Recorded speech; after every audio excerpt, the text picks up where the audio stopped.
Okay, we are now recording. Welcome everybody to this week's Kidlit Distancing Social with Mary Kole of Kidlit.com and Mary Kole Editorial. We'll be talking all about submitting, particularly submitting now, and whether the rules have changed and what you need to know. And I'd first like to welcome anybody who's brand new, who has not been here before. And if you are brand new to us and this is your first social, or this is the first CBI, Children's Book Insider event that you've been part of, go ahead and just type in the chat box so we could say hello to you. Vicki, I don't see all the, you are good. You are set to all panelists and attendees, so you're good. Hi, Vivian, it's your first CBI social. Karen, oh, Karen loves these things. Donna's the first timer, all right. It looks like people know each other, excellent. Debbie is a new Children's Book Insider member, great. Sally is new. Jean, excellent. Well, welcome, we love having you guys here. And if you happen to have found us not via an email, if you got an email from us, then you're fine, because you're on the list, and so you'll know about all the distance socials. But if you happen to see this, let's say on Facebook, or somebody shared it with you, we'd love to get you on our list so that we can just tell you every week about the guests, and like last week we had a change of date, anything like that. So the easiest and best way to do it is also to get a really cool free goodie, and that is our Ultimate Children's Writing Cheat Sheet, which we put together to celebrate our 30th anniversary in business. And it is really meant to give you everything you need to know, really just details about the most important things that you need to know to get started as a children's writer or to become better as a children's writer. Totally free. So go ahead and get that. Go to Write4, you see on the bottom right there, write4kids.org, ultimate-cheat sheet. And you'll get that. It's totally free. It's just a gift. And then you'll be on our list. So do that. Vivian, you are not on, no, nobody is on video or speakers. We can't hear you. We can't see you. You guys exist only on text at the moment. Just Laura and Mary will be on. Although we do have the ability, if somebody really has something they want to say, we can open up the camera, but the pressure will be on. It's got to be good. But no, we cannot see you, so don't worry about it. All right, I think I am going to turn you over to Laura now. Yeah. And we're going to do some celebrating. So right now, I'm getting out, Laura's getting in. Enjoy the social, everybody. Okay. Hello, thanks for being here, and it's great to see familiar names over and over every week, so I really love that. Don't leave without the poll. So first, as we do every week, in case this is your first time, we celebrate the successes of our members. So 3 good ones tonight. Vicki Thomas, Vicki, completed the manuscript for The King's Scepter. Sorry, my dog just nudged me there. The 3rd book in her YA fantasy Relics Adventure series, and it's now being edited. It's now being professionally edited. So good for you, Vicki. First of all, congratulations on creating the 3rd book in a series. That is a huge accomplishment. And then getting it professionally edited. That is the way to go. Debbie Smith published her picture book, If You Meet an Elephant, in last July with the Australian publisher Little Steps Publishing. And isn't that an adorable cover? I love that. And Jane Buttery, who's been a long time subscriber and member of our CBI family, self-published her early chapter book, A Cookie for the Christ Child, in November, just in time for the holidays. So congratulations, Jane. Awesome job, everybody. We're really proud of you. Oops. Okay. See, if you were with us last week, the slides went crazy. So be prepared. Like we say, Zoom changes every week. We don't know what's happening here. So send us your good news. John just walked in with the Facebook feed on his phone, so that's why you heard it echo. We've been in quarantine a little too long. Okay, mail us at mail@writeforkids.org and let us know, and put celebrate in the subject line, because we need a little help here. And we will feature you on our next Distancing Social. We want to hear about everything you're doing. Any little step you've taken toward completing your manuscript, toward furthering your education as a writer, toward submitting your work, toward marketing, anything like that. We want to hear about it and we want to help you celebrate. So I look forward to hearing all of your good news. Okay. I think we skipped the poll. Go back. For some reason, it's decided to do two at a time. It's decided to do twice, 2 at a time. Well, okay. folks, remember, this is a free event. You get what you pay for. All right. Time for a poll. We do this every week. We take a fun poll. So this week's topic, the best children's or YA book title. And we're gonna give you 6 choices here. It's not quite up yet. We're waiting. There we go. All right. So let's vote. You get to vote for one. Let's see who wins. You should see the poll on your screen. Here we go. The results are rolling in. And these are actual book titles.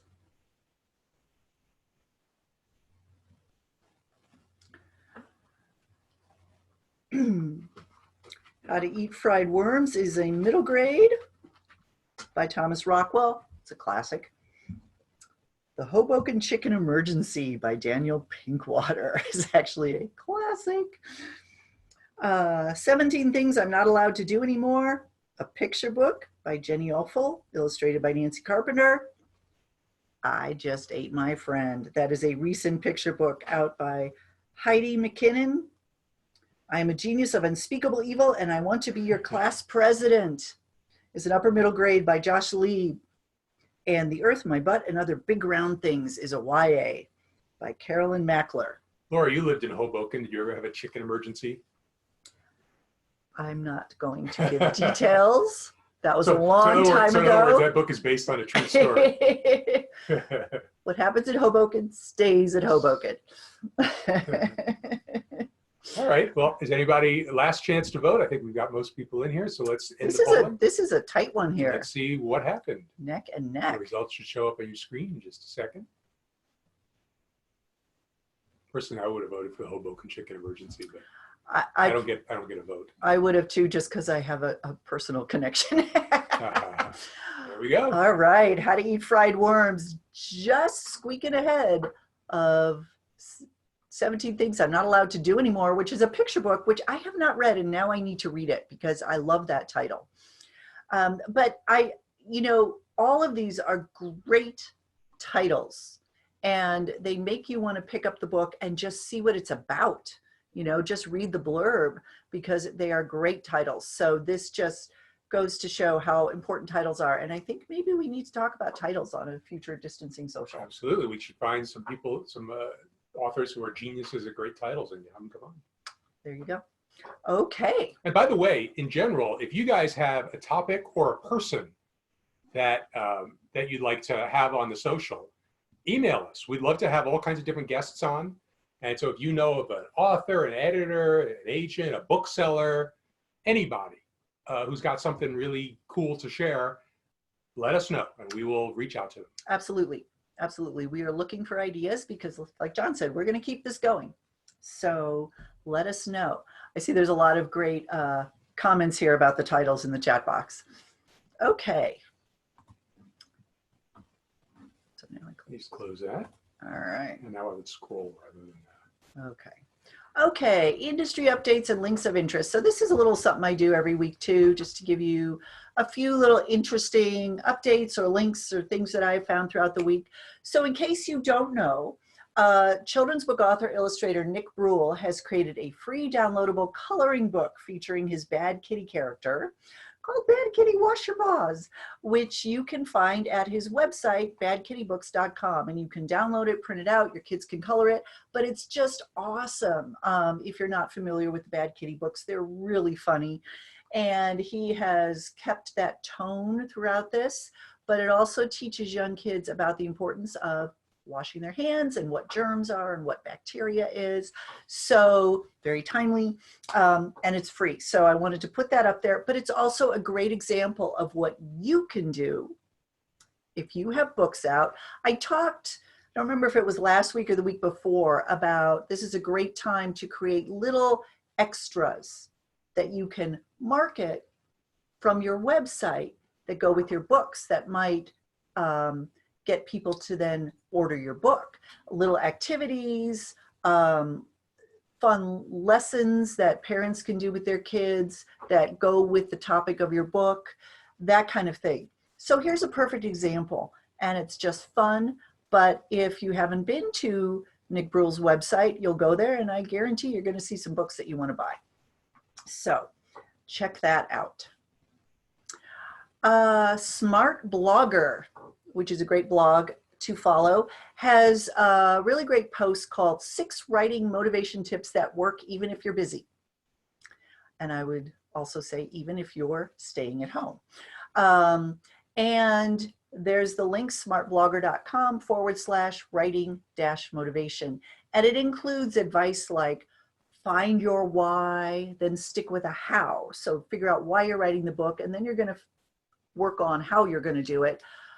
Tackling the big problems first, creating your focus vortex. I love that one. So just some kind of interesting ways to keep your motivation and your focus going during this time. I know a lot of writers are having trouble writing right now, and so that might help you out.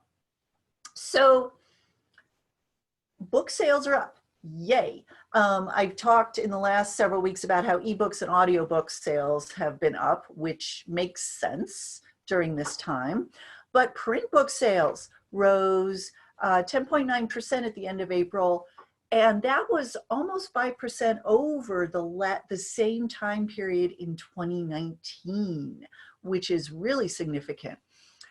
So that says to me, that's good news. Print books are starting to move again. Bookstores are figuring out how to get books to customers. People are buying books, hard copy books, and that's great. And I wanted to remind you, or if you're a first timer here, this is something you should know. Publishers Weekly, which is big industry trade magazine covering all the news in children's publishing. It's normally subscription-based and it's expensive. They're now making all their content free in digital form for the foreseeable future, which is great. So you can go to publishersweekly.com to subscribe, and while you're there, you can also look at, they have several weekly supplemental e-zines that you can subscribe to. One is specifically on children's books called Children's Bookshelf. They have one on cookbooks. They have all sorts of genre type newsletters as well. And if you go to publishersweekly.com, so subscribe means that you'll get notices in your inbox with the new stuff coming up every week, or you can just go to the website and look at it. You can access the Fall 2020 Children's Sneak Previews Roundup, which is awesome. It's this huge roundup, publisher by publisher, saying what books they have coming out with a little description. And this is important to look at because you, as a writer or an aspiring writer, you want to keep tabs on the marketplace. What's going on? What different publishers are publishing? You may have an idea in your head and you see a book coming out that looks really similar. So you want to keep track of that and say, I wonder if I can tweak my idea and make it different so it doesn't look like it's the same kind of story or the same topic. Happens all the time, by the way. People often come up with 2 ideas that sound very much the same, but the way you write that idea and develop it can be very, very different. And we're going to be talking about submitting in a few minutes with Mary Kole. Another great reason to look at this roundup is if you are about to start submitting manuscripts, this is one way to give you a sense of what different publishers are currently publishing, which will inform your submissions. So check that out.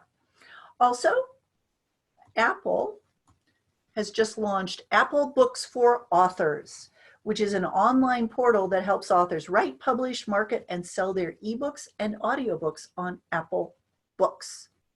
So this is very similar to the Kindle, but this is for Apple Books. And so the link there is authors.apple.com, And I would go check it out if you are self-publishing an ebook or audiobook. Obviously, this is of great interest to you. If you have been traditionally published, but you've gotten those rights back from your publisher, sometimes books go out of print, authors get their rights back, and then they decide they're going to release an ebook version or an audiobook version on their own, that kind of thing. So definitely check that out.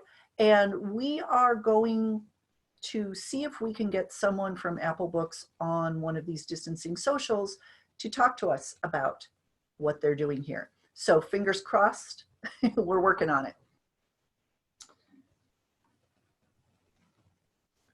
Oh goodness. There we go. Okay, so yay, now we get to introduce our great guest for today. Mary Kole, for those of you who may not have heard of her, which would be hardly anybody, I think. She is an amazing industry expert. She has worked at Chronicle Books. She was a literary agent at Andrea Brown Literary. She has, since 2009, has been a blogger at Kidlit.com, which is an amazing blog focusing on children's books. She is a freelance editor with Mary Kole Editorial. There's the URL right there, a very in-demand editor. So if you need editorial service, definitely check her out. And she recently founded Good Story Company. And I'm going to have her tell you about that because my iPad just died where I had the little blurb about what Good Story Company does, but it's a very interesting conglomeration of talent. So Mary, why don't you come on? Hello, hello. You've been, Hi. Thank you well, for the lovely introduction. Sure. I And please typed that out for you, but then yeah, well, you know, this is obviously, you know, we're technically challenged today. So I'm going to stop sharing my screen here so we can see you really well. And just give us a little 2-second blurb about Good Story Company. What is that? Absolutely. And Irene in the comments is saying, I do sell t-shirts and I have one that says beast mode is the best mode, because sometimes that's kind of, you know, you gotta function at that level. Yes. I have not been finding my beast mode, I have to say, during this time. It's been tough. Yeah, thank you so much for having me. So marykole.com is my editorial services company. Mary Kole Editorial is all about me, right? But I have picked up an amazing team of 9 individuals who support me with marketing. I have editorial support with research and proofreading and kind of putting together reports. And so I kind of wanted to step away from just Mary Kole, like the person, because that's a lot for one person, to be honest. Yes, it is. A lot of pressure. And I also, you know, I wanted to be able to speak to writers just outside of the children's book space. I'm never giving up Kidlit. I'm never giving up my children's book writers. I love you all deeply, but at the same time, a lot of my expertise is applicable more widely. And so with Good Story Company, I've been able to give voice to some of the people on my team, which everybody really likes. I love engaging them. They're phenomenally talented. And it's right now just a random umbrella for the things I want to do, like the Good Story podcast, for example. And the YouTube channel, we have Crate Collective, which is a forum for connecting with critique partners and all sorts of stuff. I've launched a marketing course this year because I think that's one of the blind spots that a lot of writers have, intentionally or unintentionally. I do think that writers avoid the topic of marketing quite a bit, but it's a really important one. Just like those who have taken the submission blueprint, I talk a lot about research, you know, the unsexy side of the submission process, but it's so crucial to your submission outcome and potential success. And that's exactly how I feel about marketing, because I've spent over a decade working with writers one-on-one and in groups like this to help them craft amazing manuscripts. And then they go out into the world and you know, it's sort of like this out of control process where you release release the thing, and what if the thing doesn't do? What if you don't know what to do to support it? And it's Right. just, I see a lot of people sort of start to, very competent, very driven, very good learners and doers. I see them start to flail Mhm. at the market piece That's once very true. their Yeah. beautiful project is out. So that's kind of the pain point I'm tackling. But yeah, tons of stuff at Good Awesome. Story Company. I've launched a small group workshop called Story Mastermind. That didn't even make it into your email. I don't sit well. Like if somebody's like, Mary, just chill for a minute, that I start to get itchy, Right. which part of my problem during this whole experience that we're having. But anyway, all that is to say, thank you so much for having me. Sure. Thank Well, you to and the group. I saw there was a Mary in Minneapolis. I'm a Mary in Minneapolis, so I There wonder you if go. there's a doppelganger walking be. around. Could be. Yeah. Well, and one of the things I forgot to even mention, it was on the slide, but Mary's the instructor for our manuscript submission blueprint. And so, you know, we're going to talk about submissions today because before you market your work, you got to submit it and get it out there. So, and I want to tell you all, if you have questions for Mary, please put them in the Q&A box so that I can keep track of them, and we will answer a bunch of those in a few minutes. So, but Mary, I wanted to start by asking you, so the last, you know, in several of these socials, when I was giving industry updates, I had read from several agents that they were focusing a lot on submitting work to editors right now that either had a strong hook, had a commercial appeal, something that the editor could look at and go, yes, we can sell that, you know, because publishers are probably going to be a little more careful for a while about how many new manuscripts they're taking on. Everybody's a little backlogged. So when you are constructing your query letter, when you are putting that submission packet together, whether it be for an agent or an editor, how can you highlight that hook? And if you can't highlight a hook in your manuscript, is that a red flag? That's a really good question. And I think let's just dive right in. I mean, it's a hard-hitting question. And the topic of hooks, the topic of sales hooks, the topic of high concept, the topic of just the more commercial elements of a pitch or of a project, these are questions on everybody's mind. And to address several things in your question, yes, we see the sale of print books is up, ebooks is up. Actually, Publishers Marketplace, which is an industry database of sales, reported April sales down only about 5%. Based on analysis of the previous year.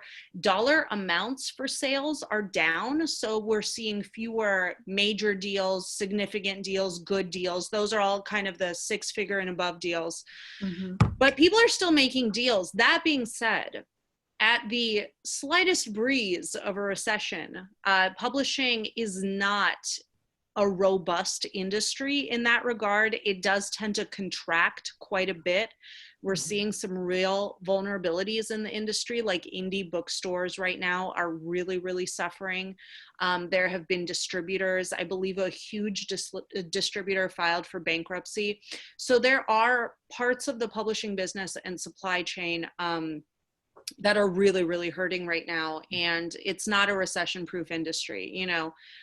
My best friend works for a mobile gaming app, pretty much as far from traditional publishing as you can get. They are crushing their their margins in this time, and but publishing has a lot more overhead, and so I fully expect, and it's already happening, that agents and publishers are going to be saying, like you so astutely pointed out, we want the most commercial, we want, you know, the biggest sales hooks.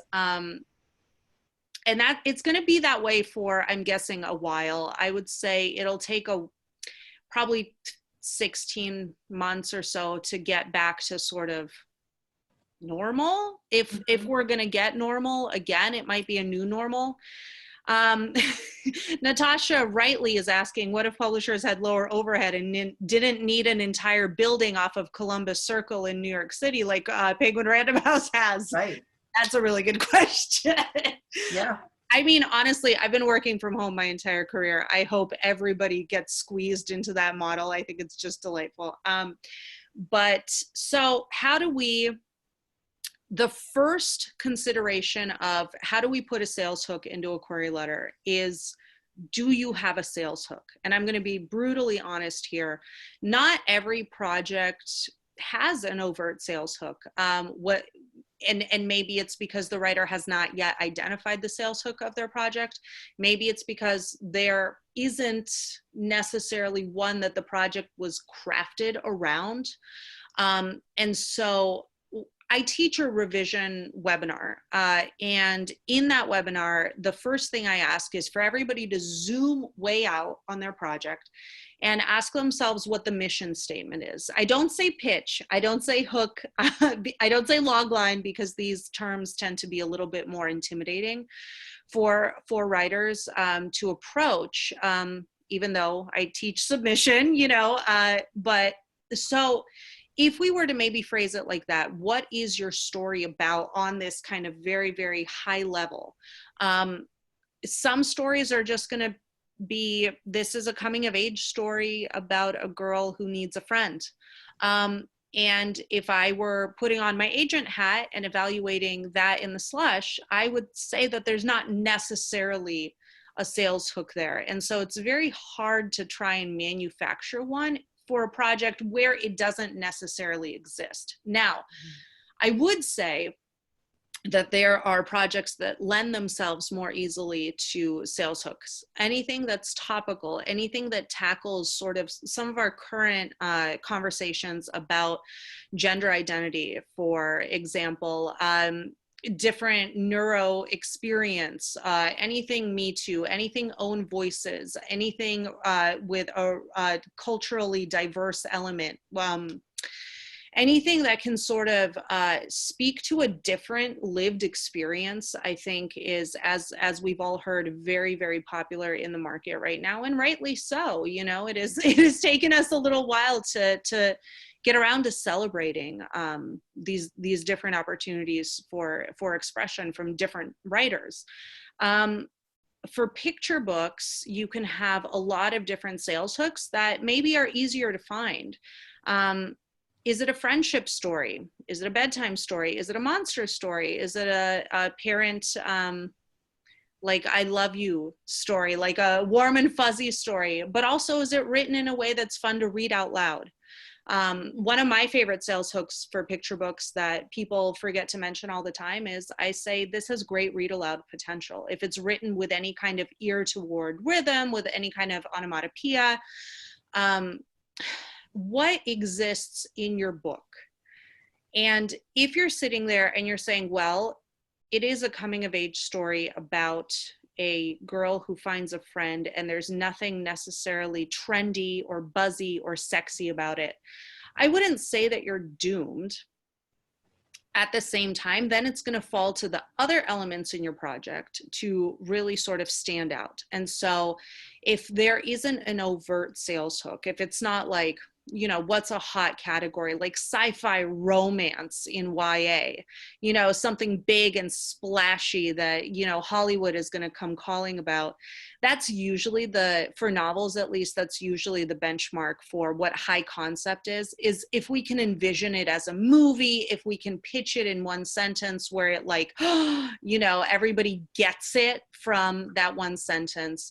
But not every project is like that. And I think not every project needs to be like that, because the bread and butter of the children's publishing industry really is this more ordinary, I would say, story of a kid who does find a friend in a new town, or a kid who does uncover something cool about their family that puts a multi-generational story into perspective. And so there's a lot of focus on hooks. There's a lot of pressure to pitch. There's a lot of, and I see it all the time in the queries I work on. I had a query the other day actually where they were pitching kind of a story that was a non-hook story, a high concept story. And they were just like, and you'd never believe what was in the pantry. And it's like, it's not that kind of, it's not a thriller about this pantry. I think the reason that I call it a mission statement when I talk about revision or kind of on the craft side is we really do psych ourselves out when we talk about pitching, when we talk about sales hooks. And I want you to honestly, if you do one thing for me, as a result of this, I know it's a social, everybody has their tea or their glass of wine, and you just came here to relax and not work. But I would honestly try and write down a sentence or two about your book, what it really is to you, not necessarily what you want an agent to know it's all about, because that, again, we get layers of pressure there. Why you wrote it. This usually covers the character's arc, the character's experience, and theme. Because at its heart, something like The Hate You Give was very topical. But it was also the story of a girl who feels like she doesn't fit in anywhere, finding her voice, right? Mm-hmm. So that's an example of, yes, it was a 13-house auction because it just hit such a seam in the public consciousness at a certain time. But if we strip that element of plot away from it about the police-involved shooting, then we get very much a character-driven story. And I still think that is the heart of a lot of children's books. Right. Can I stop you right there, because otherwise I would just keep talking for which is great. I mean, I have gills. That's how I can do it. No, it's great. I can just leave and you can take over. I'm totally good with that. Take a bath. Take a relaxing bath. No, two things that I thought of as you were talking. First of all, you said in Manuscript Submission Blueprint that knowing the type of story you're writing will guide you toward the type of publisher you're going to submit to. So if you have that big commercial hook, movie potential, topical, blah, blah, you can go submit to agents because you want to be published by Simon & Schuster, but what you call the more ordinary book, the more sort of sometimes mid-list, emotionally, thematically based stories that are the bread and butter, really, of children's books might appeal to a smaller publisher or a more literary house. And in that case, in your query letter, is it important to highlight the things that are your strengths as a writer? For example, the voice of the writing, the type of character you've created to populate this story. Are those the kinds of things that you can pull out about your book in your query letter? Absolutely. So that's a really great question. Like you mentioned, we do certain types of signaling when we sit down to submit. So if I am sending to Johnny Slick over at CAA, like a huge deal-making agent, right? That sends a signal to Johnny Slick that, I think I have the kind of book that he's going to like, which is the blockbuster, the big 6-figure deal, right? So it does go even all the way back to your submission choices, who you choose to submit to, what kind of things they represent, right? Because if I'm a boutique agent and I mostly do kind of, let's say, Newbery candidates, things that have that more classic, timeless, coming of age feel, which again is the bread and butter of children's books. Those tend to be the more award winners. I don't want to put a bunch of things in buckets, but right. We're talking about categorization right now.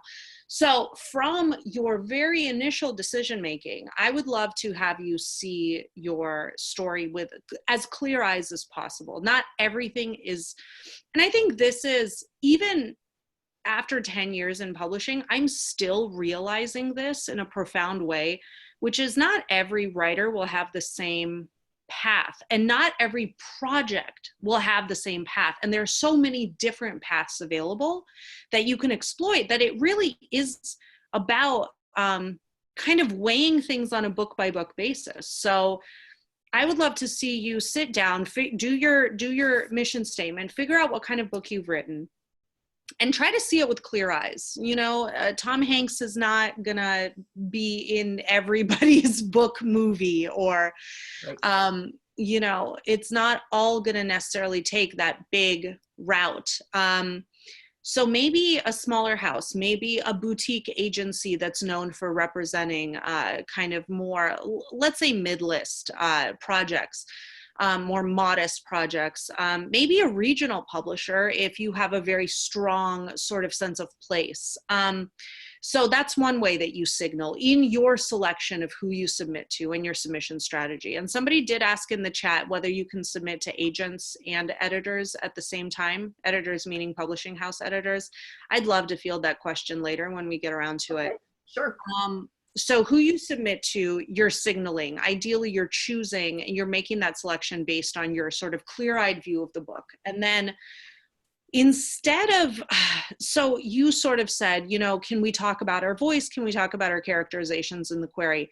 The one thing I would kind of pivot that a little bit, and I would say, ideally, you want, if you're not sort of coming out guns blazing with a big premise or a lot of sales hooks, I would let comp titles do the talking for you, because it's always rubbed me the wrong way. And I've heard this from peers in the industry when a writer's like, you know, my voice is so thematic and literary, you know, it doesn't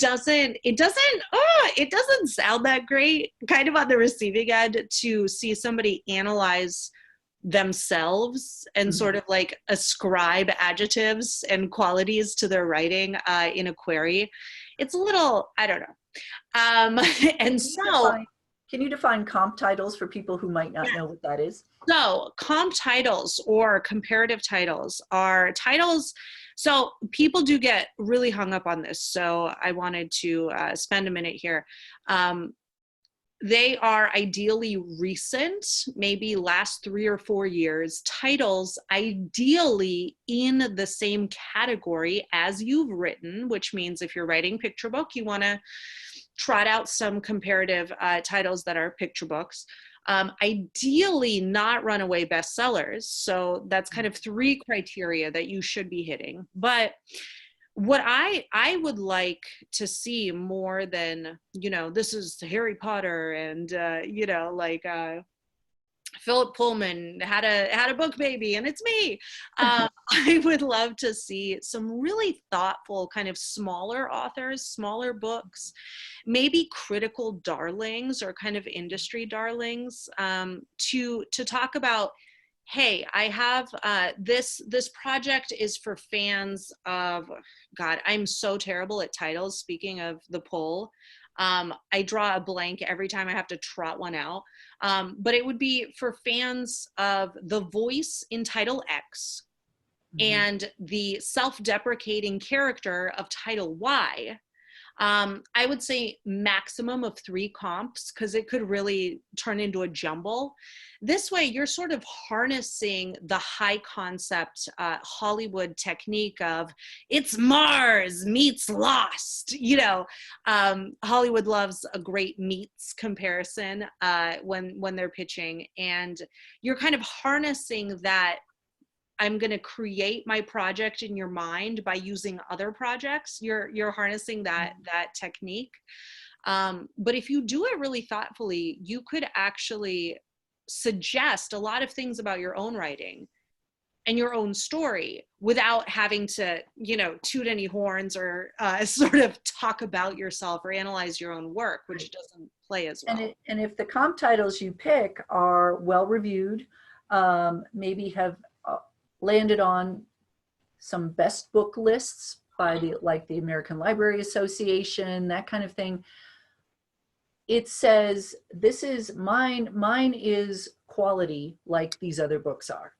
Yeah, and you're sort of subliminally, you're reminding them, hey, these books may not have been instant book to movie, but you still know them. They still Right. have a presence in the industry and on shelves. And Mm-hmm. that's what I would do if you don't have a strong hook to necessarily put at the top of the query.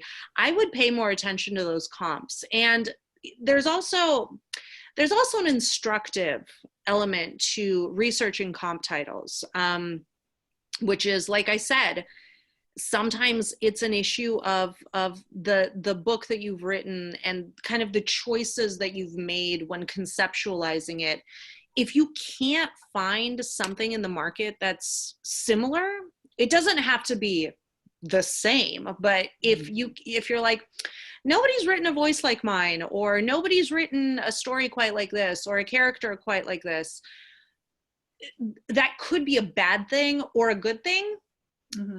It sometimes, I would hear this all the time when I had a slush pile. There's never been anything like this before, never, and the writer is always very proud of that fact. But generally, and obviously I don't know every single case, right? So I can only speak anecdotally and generally. It could be seen as a bit of a liability, because odds are somebody tried it and it didn't work out.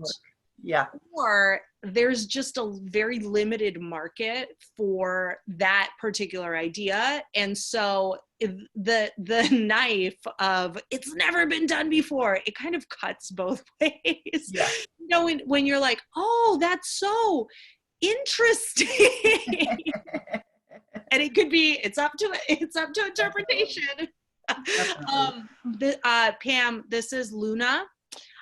She's my cat. I was an introduction was requested. Okay. Never in her life called her Luna. It's mostly tuna, kitty tuna, tuna fish, the Luna fish. My husband, I wanted to name her Hazel, but then our neighbors had a cat named Hazel. My husband was like, Luna's a great name. We've never once actually used it. Well, tuna fish, the Luna fish is a perfect picture book title. Right? You so guys I think 5% royalties, that's all I ask. There you go. So why don't you address that question of, can you submit to agents and editors at the same time? And you go into great detail about this in the manuscript submission blueprint. Yes. With lots of info on how to research both agents and editors, but give us the little cliff notes here. Yes, the skinny is that,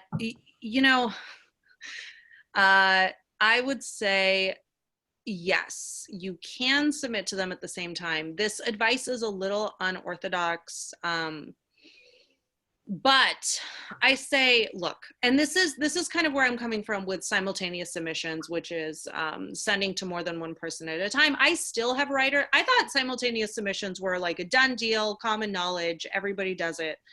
But I still have writers saying, I submitted to the one agent and they're taking 6 months. What do I do? And I'm like, oh my God, go out for more. Yeah. But so the potential harm in sending to different categories of gatekeeper, meaning agents on the one hand, publishers on the one hand, is that, there'll be this magical confluence where one offers representation, one offers a contract, and then you'll have to sort of be like, I don't know what to, and you'll have to kind of negotiate it. The odds of publishing timing, stars aligning like that are very, very small. And if it does happen to you, you can email me and I will personally walk you through how to handle it.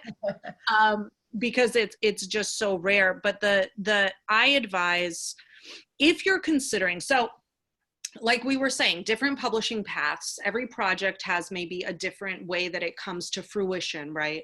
Some may go through, and that's the thing, like it's no longer a done deal that you get an agent, you stick with that agent for your entire life. You get a house, you stick with that house for the entire life, your entire life. Nobody leaves, nobody switches houses, like nobody fires anybody.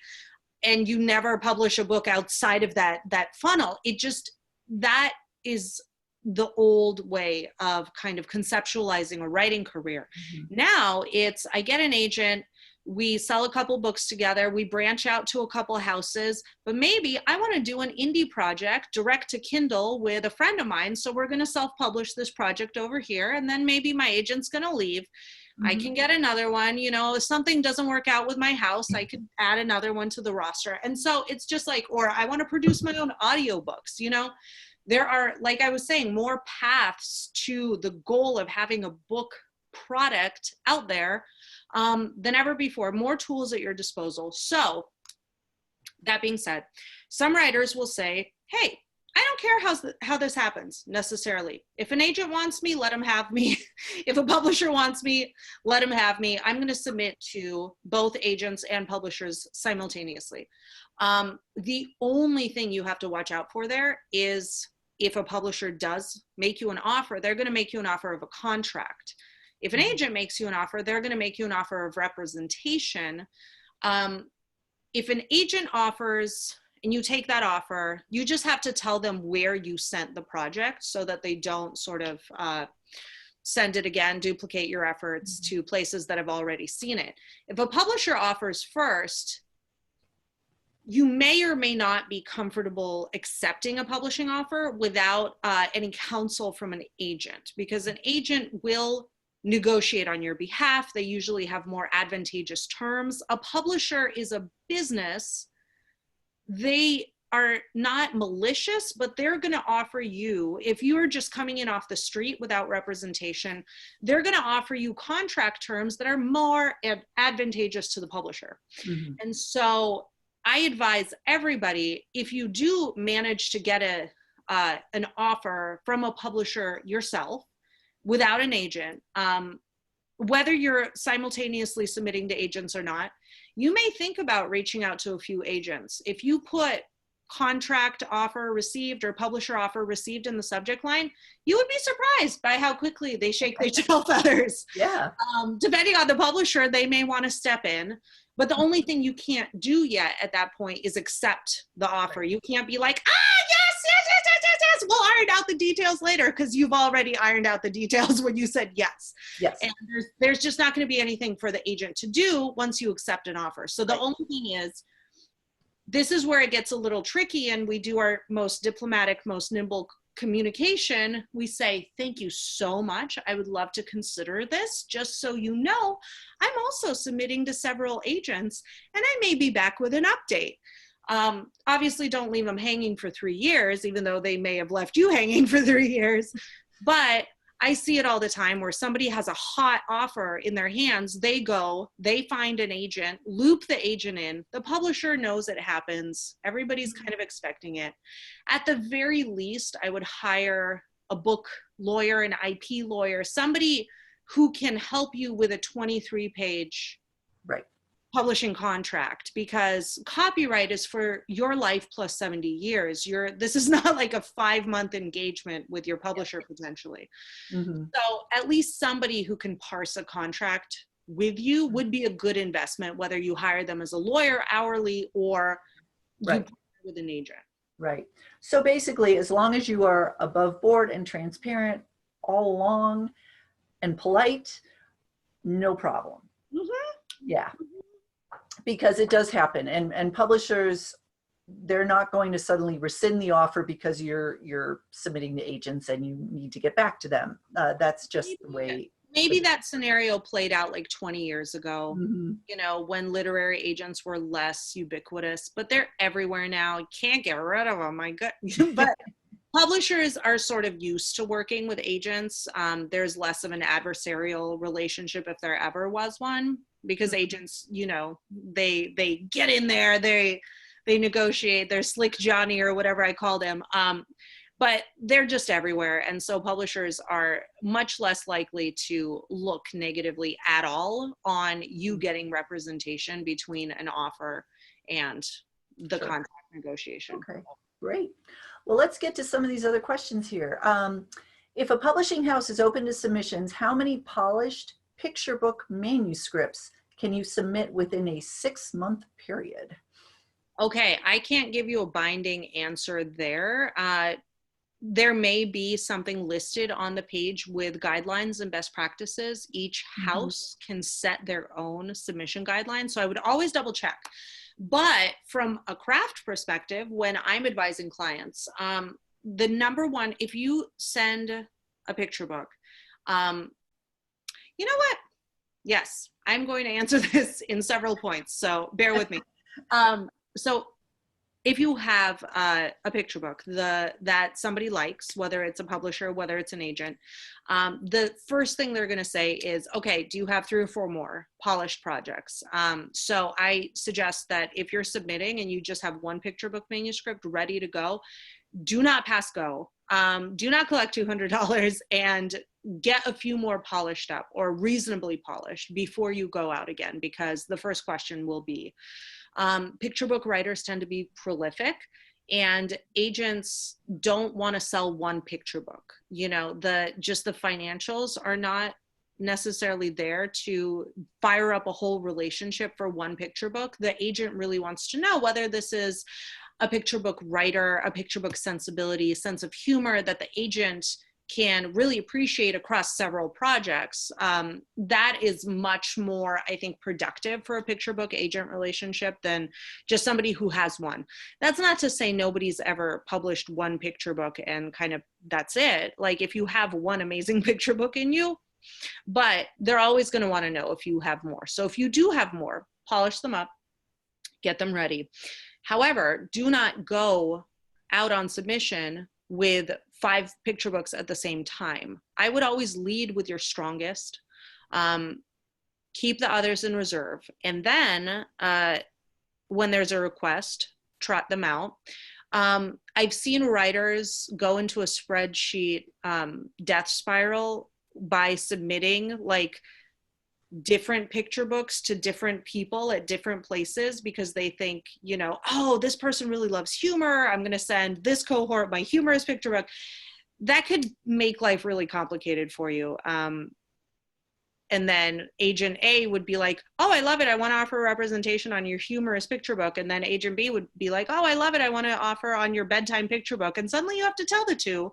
And then it's like, why didn't you show me this one? Why didn't you show me this one?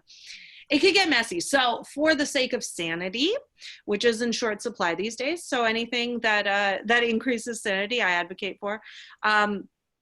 I would say pick your absolute strongest project that represents who you are. I was having this conversation with a client on the phone the other day, and they had this killer funny picture book. And I was like, well, are you a funny picture book writer? You know, what is the rest of your library?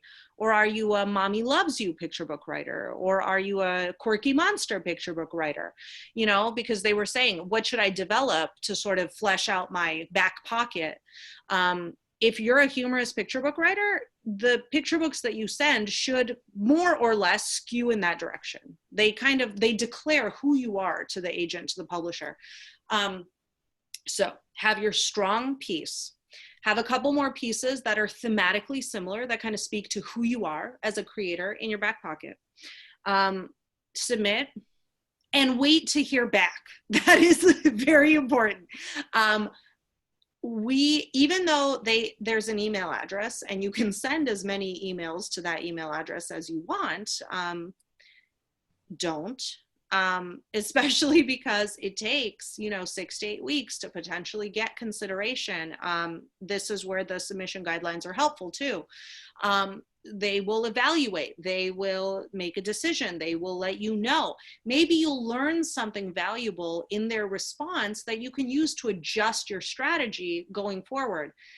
We notice when you send 15 manuscripts over a span of 3 months. We call you a frequent flyer. It's not necessarily a compliment. Just because just on a personal and professional level, I would rather, and this is same in my editorial business, I want to work with somebody who is very, strategic. They work hard on their craft. They learn from the experiences that they have. And so if you go on a submission round, you don't complete it, you don't wait for feedback, and you just go out and submit again, that tells me that you're not necessarily paying attention to what you're maybe doing. You're just playing it like a numbers game, but it's not a numbers game. I mean, when you have an awesome project and you just need to find one person to champion it, yes, submit more, get more data, get more agents under your belt if you're very confident with the project. Then it can be a numbers game because maybe you just haven't found your person yet. Mm-hmm. However, if you have 20 projects, you don't know which one's going to strike gold. Let's just shoot them all over New York City like turning on a giant fire hydrant. That's a little bit less of a strategic approach, and that kind of tells me something about the way you might operate. Mm-hmm. And then as an agent, I worry that you're going to do the same thing to me. Here are the last 100 manuscripts I've written. What do you think? Right. And that's, you know. Yeah, I agree. And it also says, I think, to the editor or the agent that you don't quite understand how the business works. And you might not have the patience required to oh my goodness, the publishing process. Yeah. So, okay, yeah, great. They want to know you are patient as well as persistent. Yes, exactly. Exactly. So it's tough, but you can keep working on more manuscripts while you're waiting, for sure, but keep them to yourself until the time is right. Oh, can I please answer Mary Jo's? Sure. Question? It's in the chat. I'm not even looking at the questions. I don't want to take moderation away from you, though. That's okay. You can answer it. I have not. Go for it. So she writes, do older writers have a chance in this world? Okay. And this is a conversation I was having with a client the other day. They were pretty upset. They're on the older side, past retirement age. Mm-hmm. And, you know, the situation was they didn't think that their book was very topical at the moment. They'd been discouraged and they were asking, you know, should I put this away for 5 years? And I was like, like, time is of the essence, my friend. But behind that flippant answer, yes, I cannot deny that an agent would like to forge a lifelong relationship that many decades later is still going strong, right? But if that is not your life situation, there's nothing you can do about it. And so it's a moot point. We cannot go back in time and start earlier.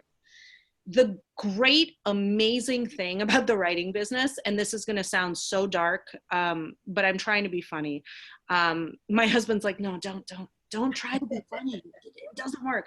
But writing is one of the only professions where you could keel over at the typewriter if you wanted to, and that would be perfectly fine. Like, who knows how many sharp years you have left. And as long as you keep learning and you keep forging ahead, there are writers who hit it as a third, second, fourth career, right?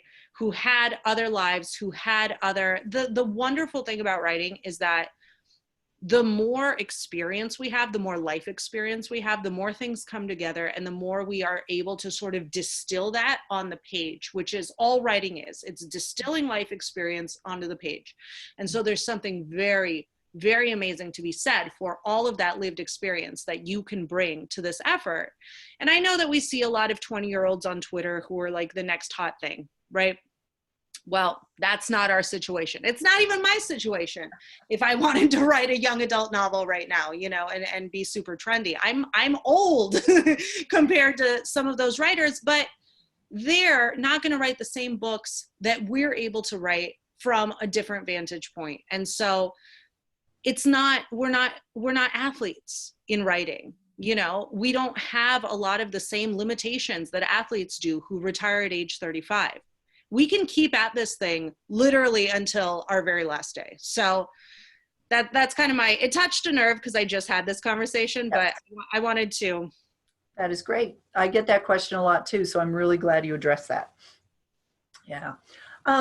So Robin asks, I often hear children's writers should avoid what's trendy, quote unquote, because trends can pass so quickly. How can we tell which trends might be worth writing about, especially if we don't really want to create books that are just trendy? So I think it's really, you talked about topical earlier. How is that different from trendy? And what if you really want to write something that happens to be a current trend, but this is what's speaking to you right now? Is that a problem? Yes. So I would pick topical over trendy, and how I'm using those terms. Topical for me falls into a very broad spectrum of things. Like, for example, own voices. That is something that gives voice to anybody who has a certain lived experience, you know. So if you come from an immigrant background, you want to write about that, then you are, you know, you are inspired to do so, and the market wants to hear from you. So that's very kind of broad. And it's usually something that lasts for several years, at least. Trendy, I will, I don't want to offend anybody in the crowd. I feel like we've all gotten an idea for, let's say, a virus or pandemic story. Wouldn't it be awesome? Let's bring back dystopian YA. We're just gonna, like, it's a virus. Everybody is having that idea, and I can tell you, and I'm sorry if this affects anybody adversely or discourages anybody. I have edited probably 24 virus related picture books, articles, all sorts of stuff, especially picture books. A lot of people really want to tell kids about the virus. Unfortunately, we've had a lot of well-known authors in the children's space already publish free books as just part of some kind of charitable act. You know, the Bad Kitty, Wash Your Hands, downloadable, that you talked about, or that you showed on a slide at the beginning of this talk. You know, there's going to be a lot of chatter, traditional and available online and self-published right now about the virus. And that is something that's going to flame out very quickly. So that to me is a hot trend, but I'm working on another project right now where I'm partnered with a literary agent. I don't sit around and he's just like, yeah, we are just, I'm seeing virus everywhere, and nobody right now wants virus because it's already, you know, it's already kind of inundated. There's been such a submission crush with it. And I think, I mean, something like the virus is on everybody's minds because it's affecting everybody in the world right now. It's going to be very acute, a very short burst. And then something like dystopian or steampunk is a really good example of a trend, like a trend that maybe lasted a year and a half, 2 years. So that is, to me, a trend is something you have to get very specific. Like steampunk had very specific parameters that you had to hit in order to sort of qualify for that category. Right. Something like Own Voices, which is something topical, something that's in the news, but more open to interpretation. A lot more things fit under that umbrella. So that's kind of how I'd separate the two. And topical, good, trend, not, could be good or bad, but going to be over a lot quicker, and you risk people burning out on it before you've even had a chance. And there's also right now, especially about the virus, people are sort of maybe looking down on efforts that seem to capitalize on it. I think there's really bad PR about the idea of profiteering from something like this. So that's something to consider as well. Right. Well, we like to kind of go about an hour, so we're hitting our limit here, but there's so many questions, and you clearly know so much. Maybe at some point you could come back. We would love that. But I have one more question for you that I think is interesting. Do you have any advice on writing partnerships? So if you want to work with a co-author, how do you approach that? How do you submit that kind of thing? Yeah, so there are, I talked about the many routes to publishing. I will absolutely come back because we have 23 questions and I feel I know like, there's so much here, and oh, guys, I know Mary's just going. So yes, I we will talk a lot, but you knew that when you invited me. get her back. Don't worry. So writing, I talked about the many routes to publication, right? We can traditionally publish, self-publish, we can participate in an anthology, we can do a long form blog, we can create a podcast. There's a lot of writing involved in that as well. Right. Well, there are a lot of different ways to also do the creation process, right? For example, we have the idea of book packagers, IP development companies, which is when a group of people get together, develop a concept, usually with high concept in mind, then loop a writer in. We have individual creation, we have group creation. There is I just read about this a couple weeks ago. There is, I think in the UK, a novel in the round going on right now, which is like 20 different creators are each writing a chapter, and it has something like 20,000 followers on Twitter, and different people are kind of posting a chapter every day. So it's kind of like a serial multi-creator novel. Disney Hyperion launched a series of YA novels where they're going to have kind of multiple people working on that as well. I think it's individual people, different books in the series, but so I think we're kind of coming around to the idea, and I love it, that we don't just have to be the concept guy, the writing guy, the marketing guy. Like, we can actually play to different strengths, and I love it. That's why I have a team. Like, if it's just Mary Kole sitting there stressing out, my ideas get stale sometimes too. I love having a team because we talk about ideas, we get together and like brainstorm about projects. And I think that that could be such a cool way to write. I've never written collaboratively like that, except for very recently, I developed a character class for, I don't know if I can talk about it yet, but with a writer and writing teacher. And we collaborated on a script. And it blew my mind, just the different perspective that she brought to my material. The script ended up 35,000 words. So I think we actually did write a novel. Yeah. But it was so eye-opening for me. So, but you're not asking about that. You're asking, how do we approach this? How do we consider some of the particulars of the arrangement? I would say, legally and just logistically, you'll want to be 100% clear on who owns the idea, who owns the copyright, who owns the piece of the rights pie. In publishing, we love to talk about the rights pie. There's the movie rights and the book rights and the foreign rights and the theme park rights and all of this other stuff. Digital rights is huge, audiobook rights. What I would do, honestly, if you are okay with a 50-50 sort of arrangement with a co-writer, you guys are going into this thing together, or you 3 or you 4, however many, I would form an LLC. Make somebody the point person, form a legal entity, and enter into any publishing agreement or any agenting agreement as the LLC. And the member agreement for the LLC should spell out, all profits are split, whatever your split is that you decide on. If anybody's investing any money in the project, like somebody needs to take a research trip, then you can say something like all proceeds will go to paying that back, any expenses incurred, and then everybody splits it evenly. It's just kind of good legal hygiene, because the last thing you want to do is publish a book and it ends up being super successful, and then you realize that somebody has been nipping out of the kitty or whatever, or somebody suddenly is like, well, it really kind of was my idea to begin with. Yeah. Even the best friendships can kind of go sour, especially when success or money enters the picture. And so I would just I'm a huge stickler for just everything above board. Let's get this down in an agreement. I was an agent after all. I want to see it in writing. Yeah. So I am all about partnerships. I think the alchemy created in any kind of group setting is just fantastic and could bring so much. Like that's kind of that's kind of the tough thing about the writing and creation process, right?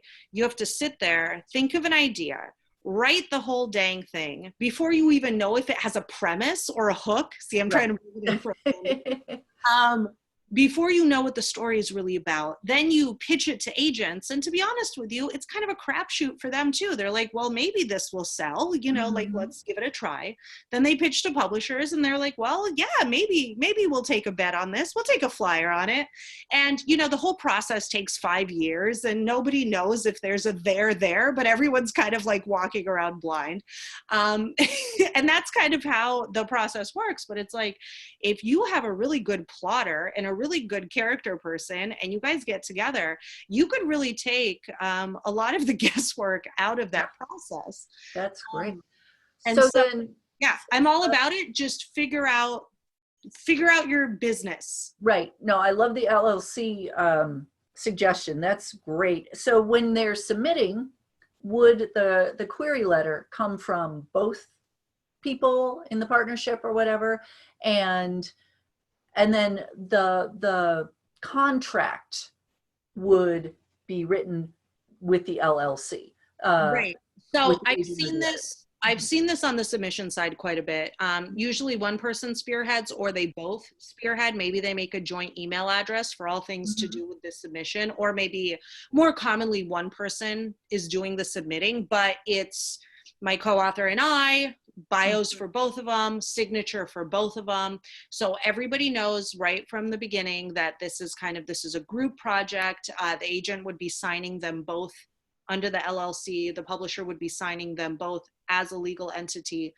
So I think that's just the best way to do it, because handshake agreements, I'm sorry, I've seen too many flameouts, not just in this business, but that is great advice. Great advice. Well, Mary, as always, you were wonderful. And I'm going to bring John back here because I want to share my screen again. But Zoom, of course, has changed on us, so I'm not sure how to do that. We got to get the slides back. All right. Thank you. I just want to take a second to thank you guys for having me. I love the organization. I can't believe 30 years. And that resource, by the way, if you haven't signed up for that PDF, all you need to do is sign up for the email newsletter, and you guys get so much wisdom just in one place. It's phenomenal. I even picked up some stuff from it when I downloaded it. Well, thank you. Thank you. And as you can see, Mary is a genius on all things industry related. So we so appreciate you being here. And we had a couple great comments in the chat box from people who have your manuscript submission blueprint. You can see that she knows what she's talking about here. So I wanted, in case any of you are interested, I wanted to give you this 20% off link to Mary's manuscript submission blueprint. It's bit.ly/social-ms for manuscript submission. And if you use that link, you'll get the 20% off. It's awesome. She goes into great detail about everything she's talked about tonight, along with a lot of other stuff. So I'm really proud of that class. And I'm not just saying that because it's you guys, but it's so comprehensive. It's like 8 hours of content, all about submission, research, best practices. It's great. And then forms for you to fill out that walk you through the whole process. She helps you figure out how to write your query letter, your book proposal for nonfiction, figure out your hook, figure out all that stuff. So it's great. So again, thank you, Mary. And I really do hope you come back, because we had so many questions we couldn't get to, but we will try it again next time. So. Yeah, I'm like a vampire. Invite me and you can't get rid of me. So I'd be happy to come back. And thank you everyone again. Thank you for having me. This was really fun. It was. So thanks again, Mary. And just another reminder for all of you, if you want to sign up for our cheat sheet, writeforkids.org/ultimate-cheat sheet. You'll get on our list about all these distancing socials and everything else we do. And that is a free ebook for you. And somebody asked in the chat if they're already on our list or maybe a CBS subscriber, can they also get this? And the answer is, yeah, sure. It's for everybody. So Even if you are already on our list, hi everybody. If you're already on our list, but you'd like the cheat sheet, it's absolutely, we want everyone to have it. So go ahead and just go to that Great. address. All right, everybody. Thanks for sticking with us tonight, hanging out, and we will see you next Thursday. So you all have a good evening. Bye.